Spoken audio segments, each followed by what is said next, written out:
सुनते जाइएगा, बहुत विशेष बात है। तो सर्वप्रथम देव पूजन में गणेश जी का पूजन किया जाता है।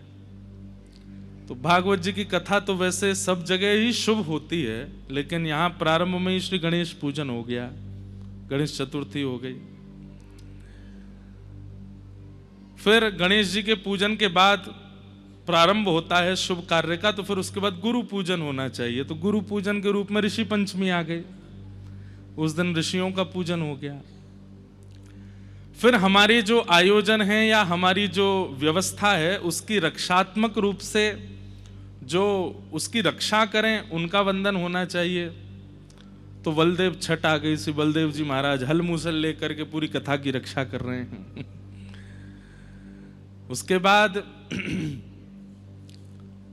जो प्रधान पीठ है उनका वंदन होना चाहिए, उनका नियम। तो आज ठाकुर जी का जन्मोत्सव होने वाला है, और फिर प्रधान पीठ को प्रणाम करने के बाद प्रधान भी एक नहीं होते, अनेक होते हैं ना। प्रधान की भी प्रधान, मतलब कथा के प्रधान तो हो गए ठाकुर जी, और ठाकुर जी की प्रधान श्री किशोरी जी, श्री लाडली जी, श्री राधा रानी। तो कल आ रही है राधाष्टमी। और आप लोगों को एक बहुत विशेष बात बता दें, राधाष्टमी से लेकर के अगले 7 दिन तक ये श्रीमद् भागवत जी की जयंती मानी जाती है। भागवत जी का प्रथम वाचन श्री, वैसे तो सनक सनंदन सनातन सनत कुमारों ने कही है, सूत जी महाराज ने कही है, पर विशेष रूप से सुखदेव जी ने जो परीक्षित को कथा सुनाई है, वो तिथि कौन सी है? राधाष्टमी से लेकर के 7 दिन तक की जो तिथि है, इसको भागवत जी की जयंती माना जाता है। तो कथा का विश्राम जो है वो भागवत जी की जयंती पर हो रहा है।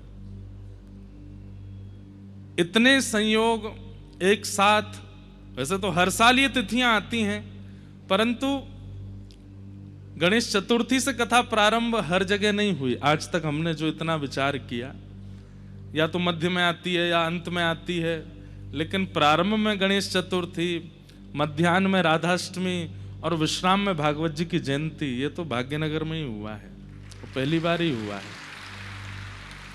आप लोगों ने पहले भी सुनी तो होंगी, पर ये नहीं पता होगा कि भाई राधाष्टमी से भागवत जी की जयंती होती है। भागवत जी का मूल जो दिवस माना जाता है श्रवण का, वो राधाष्टमी से लेकर के 7 दिन तक होता है। तो ये सारे संयोग एक साथ इकट्ठे हुए हैं।